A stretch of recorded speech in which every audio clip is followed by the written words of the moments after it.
Halo, saya Imam Fahrudin. Saya akan lanjutkan cerita-cerita tentang fisika nuklir. Ini bahannya, dan kita saat ini sudah mulai masuk ke sifat-sifat inti. Yang pertama, kita lihat tentang energi ikat inti. Jadi kalau kita punya inti ya tersusun oleh Z proton dan N neutron. Nah, ini adalah massa intinya. Nah, jika orang jumlahkan ya, Z proton massanya sekian, N neutron massanya sekian, dijumlahkan, ternyata ini nilainya lebih besar dari ketika Z proton dan N neutron ini membentuk satu inti. Jadi orang dapatkan ini yang disebut istilahnya sebagai mass defect atau selisih massa ya. Seolah-olah ada massa yang hilang. Tapi sebetulnya bukan massa yang hilang. Jadi di sini kita bicaranya tentang energi. Ya, sesuai pernyataan Einstein, dia dapatkan dalam teori relativitas umumnya bahwa massa dan energi itu berhubungan ya. Ini adalah rumus kesetaraan massa energi. Ini punya makna di dalam massa M itu terkandung energi total sebesar E, atau jika kita punya massa sebesar M dan seluruh massa itu berubah menjadi energi, maka besar energinya adalah M dikalikan C kuadrat. Nah, inilah relasi ini yang disebut sebagai kesetaraan massa energi. Jadi sekarang kita bicara tentang relasi ini sebagai energi ya. Seperti ini. Jika kita punya Z proton bebas, maka energinya adalah Z massa proton kali C kuadrat. Jika kita punya N neutron bebas, maka energi total N neutron bebas tersebut adalah N kali massa neutron kali C kuadrat. Sehingga ini semua dikalikan C kuadrat menjadi energi total Z proton dan N neutron dalam keadaan bebas, tidak saling terikat satu dengan yang lain. Nah, jika Z proton dan N proton tersebut saling terikat membentuk satu inti, maka energi total sistem baru tersebut adalah sebesar ini, massa inti kali C kuadrat. Jadi ada energi yang berkurang ya, dari sistem bebas menjadi sistem terikat, itu energinya berkurang, atau energi sistem terikat itu lebih rendah dari energi sistem yang sama ketika partikel-partikel penyusunnya dalam keadaan bebas semua. Kita bisa saja ambil analogi bayangan supaya mudah ya. Kalau kita punya satu proton dan satu elektron bebas tidak saling berinteraksi, dengan kata lain interaksi kulomnya kita matikan, anggap seperti itu, maka kita punya energi kinetik proton plus energi kinetik elektron ya, itu adalah energi totalnya. Tapi ketika membentuk atom hidrogen ada interaksi antara proton dan elektron, energi ini menjadi berkurang karena ada energi potensial Coulomb yang sifatnya negatif, sehingga energi sistem proton dan elektron sebagai atom hidrogen itu lebih rendah dari energi sistem proton dan elektron ketika kedua-duanya bebas ya. Begitu juga dengan intinya. Energi sistem Z proton dan N neutron ketika semuanya bebas itu lebih besar dari energi Z proton dan N neutron ketika membentuk satu sistem, yaitu inti ya, ketika mereka ini semua terikat. Nah, selisih energi ini nilainya itu yang disebut sebagai energi ikat atau binding energy ya. Jadi ketika Z proton dan N neutron ini semua bebas, energinya sekian katakanlah ya, dan ketika dia terikat energinya lebih rendah. Lebih rendahnya sebesar berapa? Sebesar selisih ini ya. Ini disebut sebagai binding energi. Maka kita bisa berpikir kebalikannya. Jika kita punya inti, energi totalnya sekian. Kalau pada inti tersebut kita berikan energi sebesar B, ya, maka kita akan dapatkan inti itu pecah menjadi penyusun-penyusunnya, ada Z proton dan N neutron, semuanya bebas, tidak saling berikat. Yaitulah energi ikat inti ya. Jadi nilainya diperoleh dari selisih massa antara semua nukleon penyusunnya bebas dan massa inti tersebut.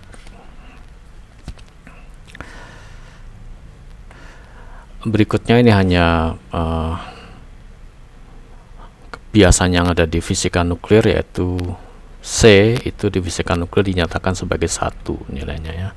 Sehingga karena nanti dalam perumusan akan banyak sekali muncul C atau C kuadrat, untuk meringkasnya orang set C sama dengan 1. Kemudian energi dan massa gitu ya, dalam hal ini dinyatakan dalam satuan mega elektron volt. Jadi relasi energi ikat menjadi seperti ini ya.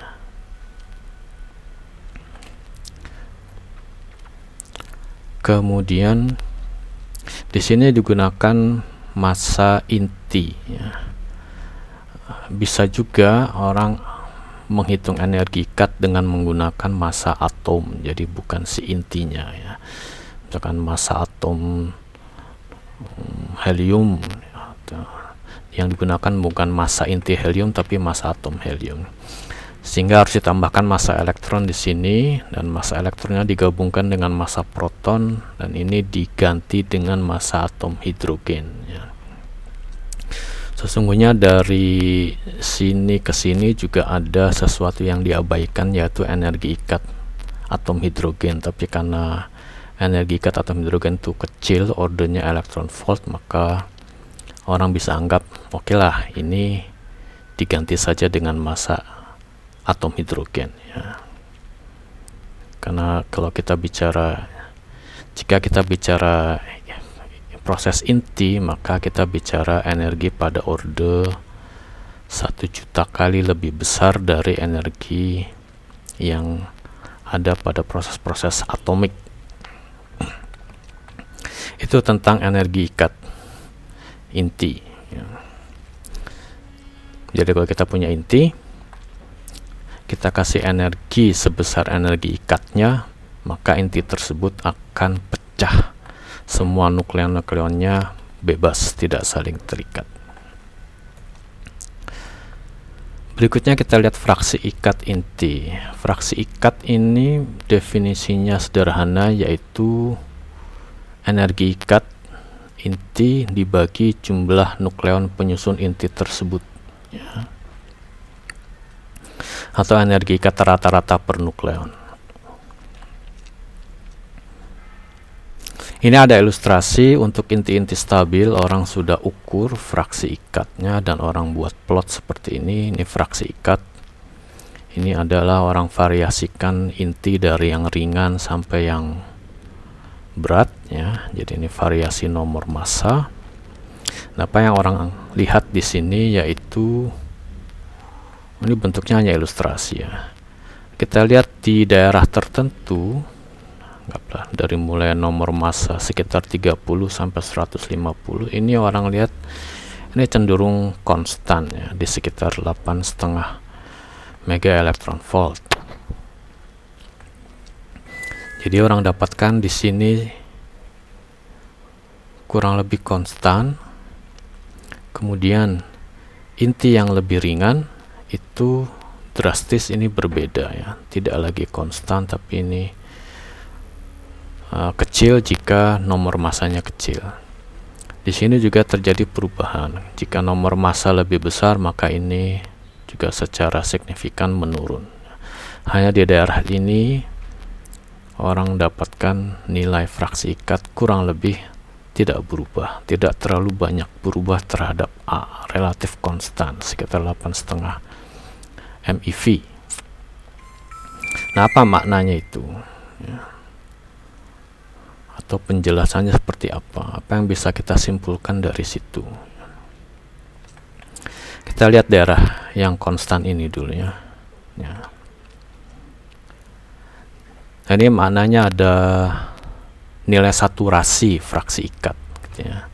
Jadi kalau kita kembali lagi, jadi kalau kita punya inti ringan, fraksi ikatnya sekian. Kita punya inti yang lebih berat, fraksi ikatnya bertambah, berarti energi ikat per nukleonnya itu meningkat. Terus sampai nomor massa sekian, energi ikat per nukleon itu bertambah. Tapi ketika sudah di daerah sini, walaupun kita naikkan nomor massanya atau jumlah nukleon penyusun inti, energi ikat rata-rata per nukleon itu tidak lagi berubah, relatif konstan sekitar nilai ini. Nah, ini menjadi nilai saturasi ya, nilai jenuh. Walaupun ditambah terus nukleonnya, energi ikat rata-rata per nukleon tidak bertambah.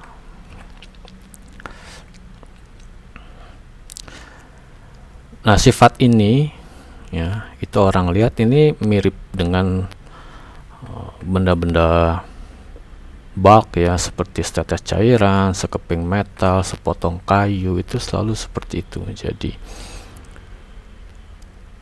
energi ikat rata-rata per molekul, kalau kita punya segelas air, sebotol air, 1 galon air, maka energi ikat per molekulnya rata-rata itu sama, tidak berbeda. Apakah segelas air, sebotol air, atau 1 galon air. Begitu juga dengan kayu, metal, yang mau sepotong kecil atau sepotong besar, energi ikat rata-rata per molekulnya sama. Ini nanti punya makna bahwa berarti sebetulnya nukleon itu hanya berinteraksi dengan nukleon-nukleon di dekatnya ya.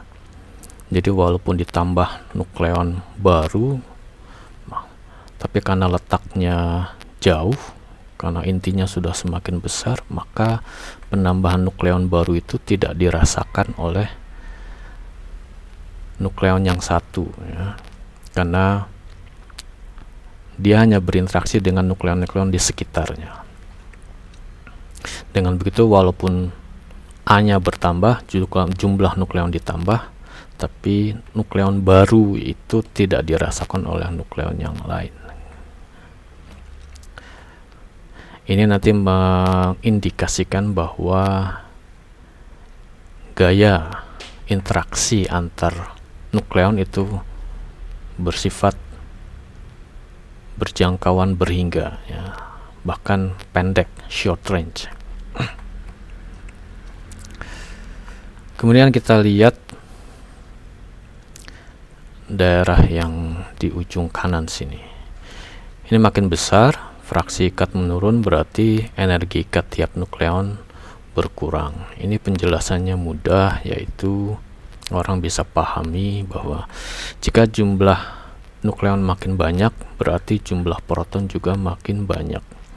Proton dengan proton saling tolak ya, tentunya ini mengurangi ikatan di dalam inti, sehingga fraksi ikat menurun. Ikatan rata-rata, energi ikat rata-rata per nukleon itu berkurang.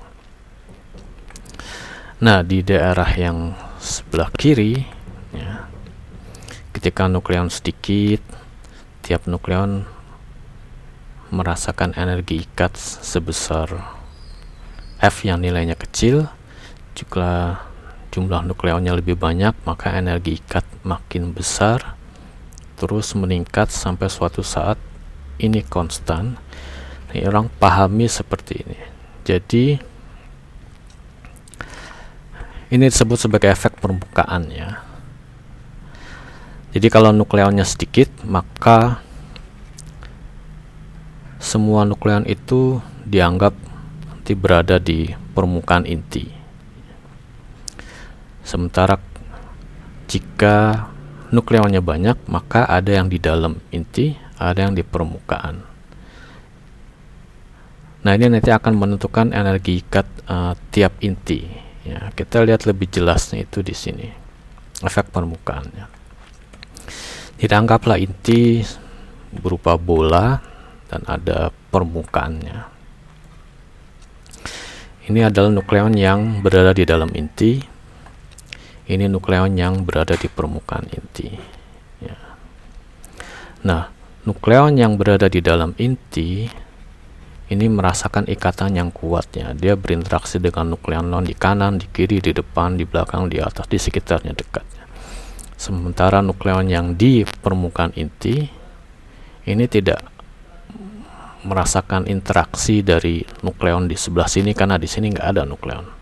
Di sini nggak ada nukleon. Jadi dia hanya merasakan dari sebagian nukleonnya. Sehingga nukleon-nukleon yang berada di permukaan itu merasakan ikatan yang lebih lemah daripada nukleon-nukleon yang di dalam sini. Karena itu bisa dipahami jika nukleonnya sedikit, katakanlah cuma 2 ini, maka dua-duanya ada di permukaan. Ikatannya lemah sehingga fraksi ikatnya kecil. Ketika nukleonnya 3 misalkan, ini ya. Ini juga semua masih di permukaan, tapi tiap nukleon merasakan 2 ikatan. Fraksi ikatnya meningkat. Ketika nukleonnya terus, misalkan ini ada 6 ya. Maka 6 ini mungkin ada yang 3 yang berada di permukaan, 3 berada di dalam ya. Yang di dalam merasakan ikatan yang lebih kuat daripada yang di luar, sehingga totalnya kalau di rata-rata fraksi ikatnya masih lebih besar dari yang fraksi ikat ketika cuma 3 nukleon. Nah, sekarang kalau fraksi ikatnya terus bertambah 30, jumlah nukleonnya bertambah 30, 40 dan seterusnya, maka ada lebih banyak nukleon yang di dalam inti daripada yang di permukaan. Dan nukleon-nukleon dalam inti ini jumlah total energi ikatnya lebih dominan daripada jumlah total energi ikat yang dirasakan oleh nukleon di permukaan gitu ya. Sehingga nilainya konstan ya. Dengan kata lain, energi ikat total sistem lebih didominasi oleh jumlah energi ikat nukleon yang berada di dalam inti. Nah, dengan ini orang juga menyimpulkan bahwa berarti inti punya ukuran yang jelas gitu ya. Jadi ini ukurannya nggak melebar kemana-mana, tapi inti itu punya dimensi yang terbatas gitu ya. Berikutnya energi separasi. Ini mirip dengan energi ikat. Jika energi ikat inti adalah energi yang diperlukan untuk memecah inti sehingga seluruh nukleonnya bebas, energi separasi ini adalah energi yang diperlukan untuk hanya mengeluarkan sebagian nukleon dari dalam inti. Jadi misalkan kita punya inti X, kita ingin keluarkan partikel alfa dari inti X tersebut. Nah, kita berikan energi S alfa pada inti X, maka akan keluar partikel alfa, dan sisanya dari inti X ini adalah inti Y ya. Partikel alfa ini Z-nya adalah 2, N-nya adalah 2, maka inti sisa nanti adalah Z-nya berkurang 2 dan N-nya berkurang 2. Ini namanya energi separasi alfa ya. Nilainya berapa? Nah, kita lihat bahwa kita bermain lagi dengan energinya. Ini adalah energi awal, ini energi akhir. Energi awal ada energi total dari massa inti X ditambah energi yang diberikan S alpha. Energi akhir adalah energi total dari massa partikel alpha dan massa inti Y. Sehingga sesuai kumpulkan energi, jumlah energi di awal sama dengan jumlah energi di akhir, maka kita dapatkan ini ya. Energi separasi alfa berarti energi akhir ini dikurangi energi dari inti X, yaitu energi totalnya didapat dari massanya. Ingat lagi relasi kesetaraan massa dan energi Einstein ya. Nah, kalau kita ingin hitung, jika kita ingin hitung dengan menggunakan energi ikat, maka ini dibalik ya. Kita ubah saja tandanya, yang plus jadi min, plus jadi min, yang min jadi plus ya. Untuk gampangnya kenapa bisa terbalik, kita bisa mundur saja sedikit ke sini, kembali ke energi ikat. Nah, ini kita dapatkan bahwa energi total inti dan energi ikat itu kan berkebalikan tanda ya. Jadi kalau kita punya rumus dalam energi ikat inti ditunjukkan oleh massa energi total inti ditunjukkan oleh massa inti tersebut, kita ingin nyatakan dalam energi ikat, maka kita balik tandanya. Energi yang berasal dari suku-suku ini akan saling cancel ya.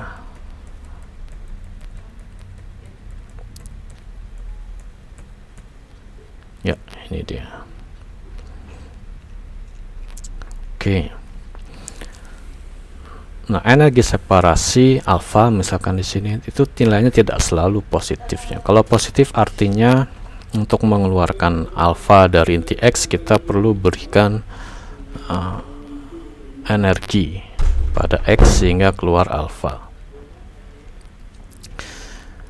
Bisa juga tanpa diberi energi, inti tersebut memancarkan partikel alfa ya. Contohnya inti-inti radioaktif. Nah, pada saat itu, pada kasus tersebut, nilai S alpha menjadi negatifnya. Artinya, inti tersebut tanpa mendapat energi, sudah dengan sendirinya dia mengeluarkan partikel alfa. Ini inti-inti yang tidak stabil. Terjadi pada kasus radioaktivitas nanti. Oke, kita sudah lihat bahwa dari usaha menjelaskan atau memahami fraksi ikat di sini, kita simpulkan bahwa inti punya dimensi yang berhingga, tidak melebar kemana-mana. Berarti inti punya ukuran. Berapa ukurannya? Untuk mudahnya, inti dianggap seperti bola, simetri dalam segala arah. Dan sebuah bola punya radius. Nah, berapa radius inti? Berapa ukuran inti? Ini radius inti ya. Jadi radius inti itu sebanding dengan A pangkat sepertiga atau sebanding dengan akar 3 dari jumlah nukleonnya. Ini konstanta kesebandingan didapat dari eksperimen, salah satu nilainya seperti itu. Mengapa radius sebanding dengan jumlah nukleon pangkat sepertiga ya? Ini sesuatu yang logis ya. Kalau kita punya nukleon 10 nukleon, kita jajar membentuk garis, maka panjang garisnya adalah sebanding dengan jumlah nukleon 10 ya. Panjang garis sebanding dengan A. Jika kita punya 20 nukleon atau 16 nukleon gitu ya, kita susun membentuk suatu permukaan 4 nukleon kali 4 nukleon, maka luas permukaan tersebut sebanding dengan jumlah nukleon yang tadi ya, 16 ya, sebanding dengan A. Nah, jika kita punya nukleon yang kita susun membentuk bola, maka volume bola tersebut sebanding dengan jumlah nukleonnya ya, volume bola.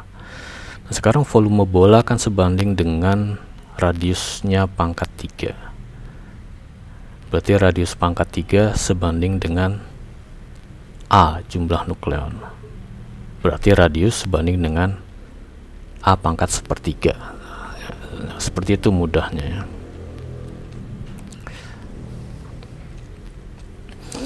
Berikutnya rumus massa semi empiris. Jadi orang berusaha memodelkan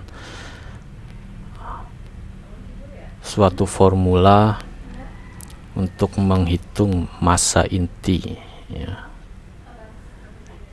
Ini tidak diturunkan dari mana-mana, tapi juga orang coba buat model seperti ini berdasarkan fakta-fakta pengamatan, karena itu disebut rumus massa semi empiris ya.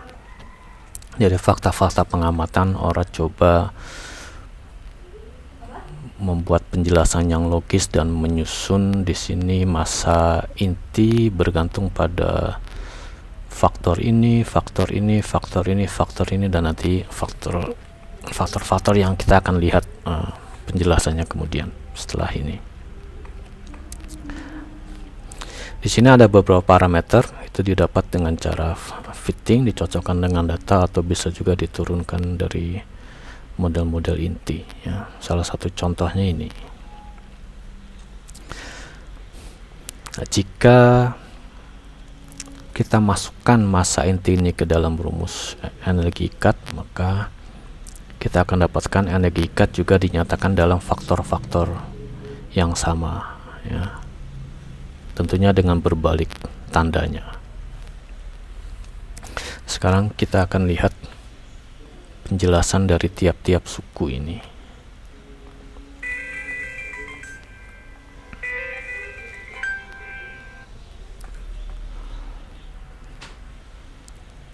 Inti terdiri dari proton dan neutron. Maka wajar jika massa inti itu ditentukan oleh jumlah massa proton ditambah jumlah massa neutron. Tuh. Ya, karena itu ada di sini. Namun kan kita sudah lihat bahwa massa inti tidak sama dengan, orang sudah dapat dalam pengukuran massa inti tidak sama dengan jumlah ini. Jadi ada pengurangnya. Nah, pengurangnya itulah yang menjadi energi ikat intinya.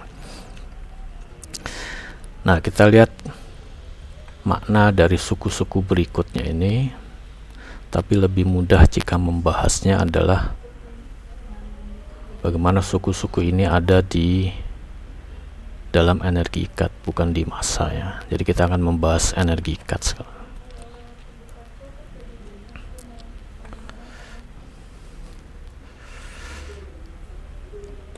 Pertama, sifat interaksi atau gaya nuklir atau interaksi antar nukleon itu bersifat jangkauan pendek.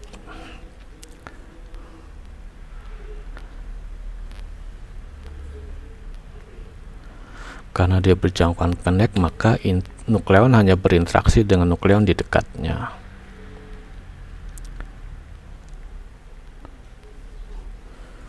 Sehingga walaupun nukleon jumlahnya banyak, tapi energi ikat kita sudah lihat fraksi ikat atau energi ikat rata-rata penukleon jumlahnya tetap ya. Dengan kata lain, energi ikat menjadi sebanding dengan jumlah nukleon. Ini kembali ke fraksi ikat seperti ini. Ini ya. Dari sini kita dapatkan Nukleon tidak berinteraksi dengan nukleon yang jauh, hanya dengan sekitarnya, sehingga fraksi ikatnya konstan. Jika fraksi ikatnya konstan tetap, maka energi ikat sebanding dengan A. Ini tinggal kita naikkan ke sini ya. Ini suatu nilai yang tetap. Tuh.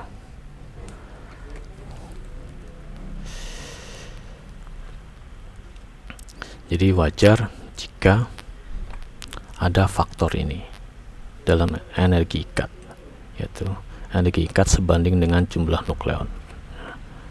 Nah, ini muncul di sini. Di dalam rumus massa ini menjadi terbalik tandanya ya. Gitu. Kita lanjutkan sekarang suku yang berikutnya. Kita juga sudah tahu dari pembahasan fraksi ikat bahwa inti punya ukuran, berarti punya permukaan, punya tepi ya. Dan tidak semua nukleon berada di dalam inti, tapi ada juga sebagian yang berada di permukaan. Nukleon yang di permukaan itu ikatannya tidak sekuat yang di dalam inti, sehingga jumlah atau besar energi ikat itu harus dikoreksi, sedikit dikurangi ya, akibat efek permukaan ini. Karena itulah muncul suku ini ya, mengurangi energi ikat. Dia sebanding dengan jumlah nukleon pangkat 2/3. Ini lagi-lagi ya, orang bisa dapatkan kenapa A pangkat 2/3. Karena kalau jika inti dianggap sebagai bola, maka luas permukaan bola sebanding dengan R kuadrat. Sedangkan R sebanding dengan A pangkat 1/3, maka R kuadrat sebanding dengan A pangkat 2/3. Kemudian suku yang berikutnya, kita tahu di dalam inti ada banyak proton ya. Antar proton saling tolak. Ini lagi-lagi akan mengurangi energi ikat inti. Maka ada lagi faktor koreksi seperti ini. Tiap proton berinteraksi dengan proton lainnya. Z proton berinteraksi dengan Z-1 proton. Energi potensial Coulomb kita tahu sebanding dengan 1/R. Karena itu kita dapatkan ini ya, faktor ini. Ada sejumlah Z proton masing-masing berinteraksi dengan Z-1 proton lainnya, memberikan energi potensial Coulomb yang sebanding dengan R dengan jarak. So, kita masukkan radius inti sebanding dengan A pangkat 1/3. Maka kita masukkan faktor ini dengan parameter AC, nanti ditentukan dengan cara fitting atau berdasarkan model-model inti. Ini lagi-lagi bersifat mengurangi sehingga tandanya minus. Itu ada di sini ya. Nah, ini dia. Berikutnya suku yang ini. Ini ada N min Z tapi kuadrat. Lagi-lagi tandanya minus, maka sifatnya mengurangi energi ikat.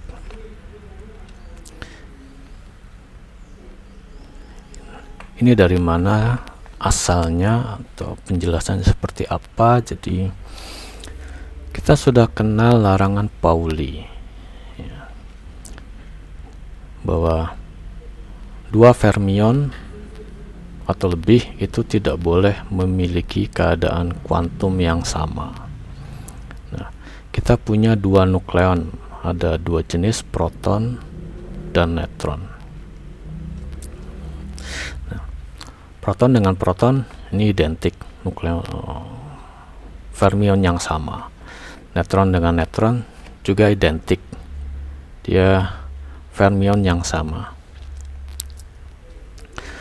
Maka proton dengan proton tidak bisa menempati keadaan kuantum yang sama. Begitu juga neutron dengan neutron.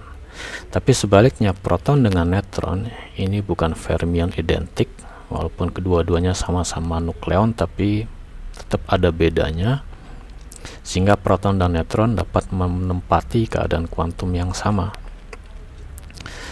Jadi kalau kita punya proton dan neutron itu dua-duanya bisa menempati keadaan kuantum yang sama, bisa sama-sama mengisi energi yang paling bawah lebih dulu ya, sehingga sistem proton neutron itu lebih mungkin memiliki energi minimum yang lebih rendah daripada sistem yang terdiri dari proton-proton saja atau neutron-neutron saja. Nah, kalau energi lebih rendah berarti ikatannya lebih kuat. Dengan demikian,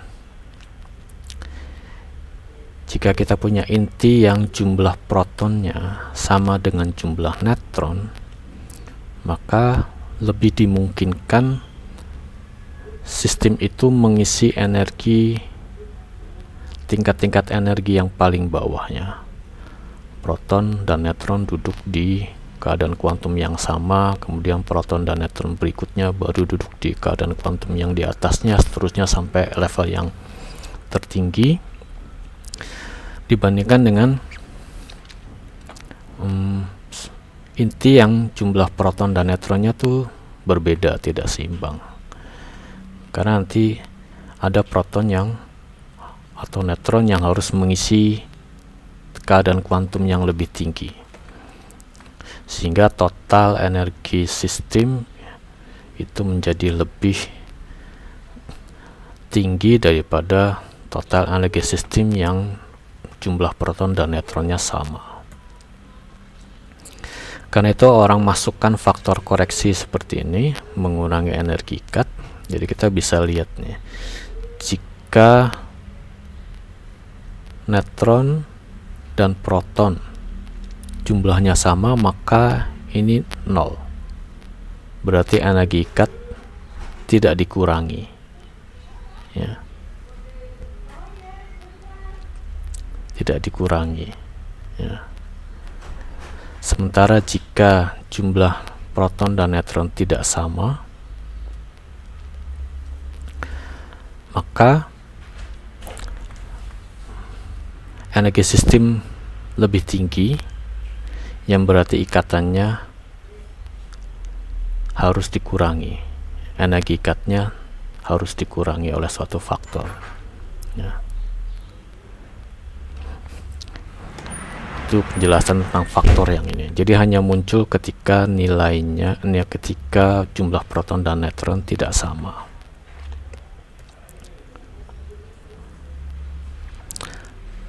Nah, suku yang terakhir yaitu dua nukleon. Ini kita bayangkan nukleon itu mengisi tingkat energi sampai tingkat energi yang teratas, yaitu disebut Fermi surface atau permukaan Fermi ya. Nah, jika kita punya dua nukleon yang sama, proton-proton atau neutron-neutron ya. Sekarang ini bicara momentum angular ya, maka kedua nukleon ini itu cenderung untuk menempati energi yang lebih rendah dengan cara keduanya memiliki momentum angular yang saling berlawanan. Untuk gampangnya anggap saja spinnya ya, spinnya satu up satu down, maka akan menempati keadaan dengan energi yang lebih rendah. Nah, sekarang kita lihat, jika satu inti memiliki jumlah proton genap, maka lebih mungkin pada Fermi surface itu terbentuk sistem ini ya, pasangan proton-proton yang momentum angularnya saling berlawanan, sehingga energinya menjadi lebih rendah. Begitu juga jika inti tersebut mempunyai jumlah neutron genap. Sedangkan pada inti yang jumlah neutronnya ganjil atau jumlah protonnya ganjil, maka keadaan seperti ini tidak mungkin dibentuk ya. Tidak mungkin kita dapatkan pasangan neutron atau pasangan proton yang spinnya saling berlawanan, karena jumlahnya ganjil. Pasti ada satu yang tidak berpasangan, sehingga energinya menjadi lebih tinggi. Apalagi jika sistemnya inti tersebut merupakan inti ganjil-ganjil, jadi baik jumlah proton maupun jumlah neutronnya ganjil, maka di level Fermi nanti ada satu proton satu neutron yang tidak saling berpasangan.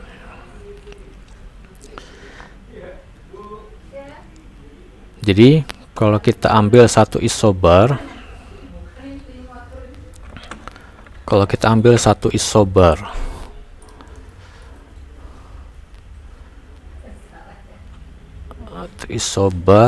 jadi jumlah satu set inti dengan jumlah nukleon yang sama, maka inti genap-genap, berarti jumlah proton maupun jumlah neutronnya semua genap, itu akan memiliki energi total lebih rendah, yang berarti energi ikat lebih tinggi ya, daripada inti yang jumlah protonnya genap tapi jumlah neutronnya ganjil, atau inti yang jumlah protonnya ganjil tapi jumlah neutronnya genap. Karena berarti nanti di level Fermi ada nukleon yang tidak berpasangan, proton yang tidak berpasangan, dan neutron yang tidak berpasangan. Kemudian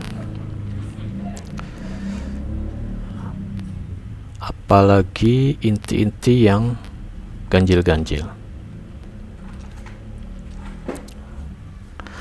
Ini dua-duanya baik proton maupun neutron jumlahnya ganjil, sehingga di level Fermi akan ada proton yang tidak berpasangan dan neutron yang tidak berpasangan, energinya lebih tinggi lagi.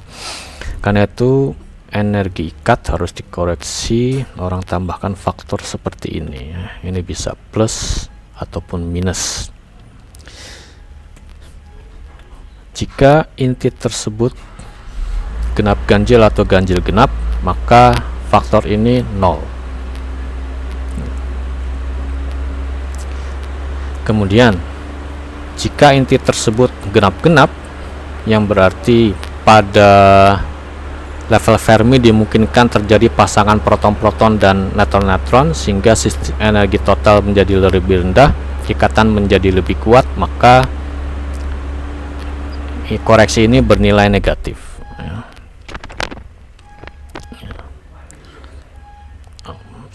Bernilai positif, menambah energi ikat ya.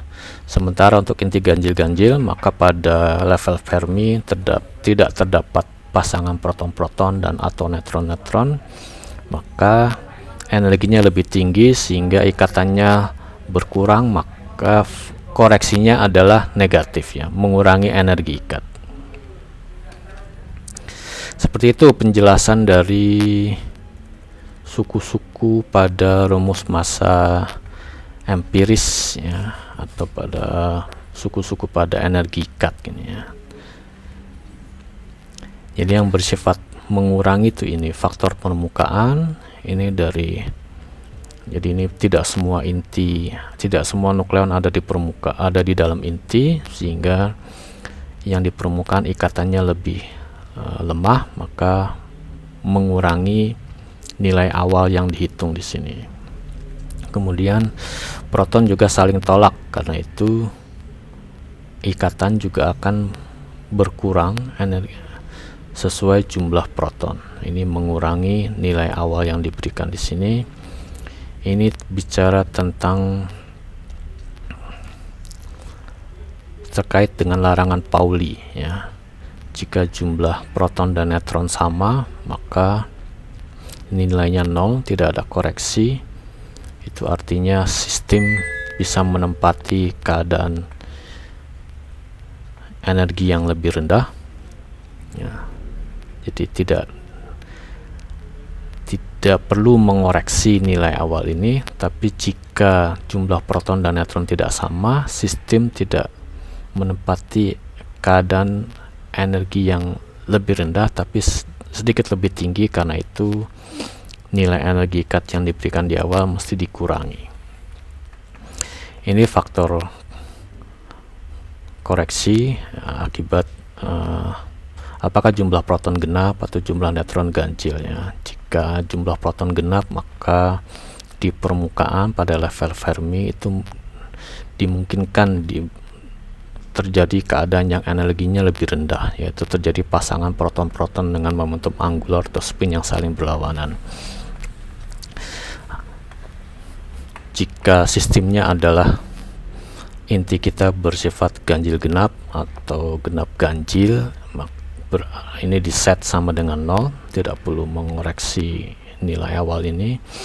Sementara jika sistemnya adalah genap-genap, yang berarti ikatannya sesungguhnya lebih kuat, karena jika genap-genap berarti jumlah proton genap, jumlah neutron genap, maka di permukaan Fermi dimungkinkan dibentuk keadaan dengan energi lebih rendah, karena si proton dengan proton yang satu spinnya berlawanan, neutron dengan neutron satu juga spinnya berlawanan.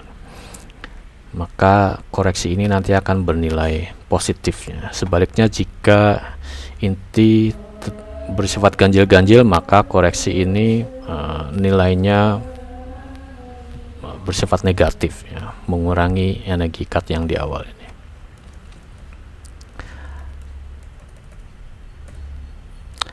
Nah, orang dapatkan salah satu perhitungan diperoleh nilai dari magnitude delta A ini seperti ini, ya.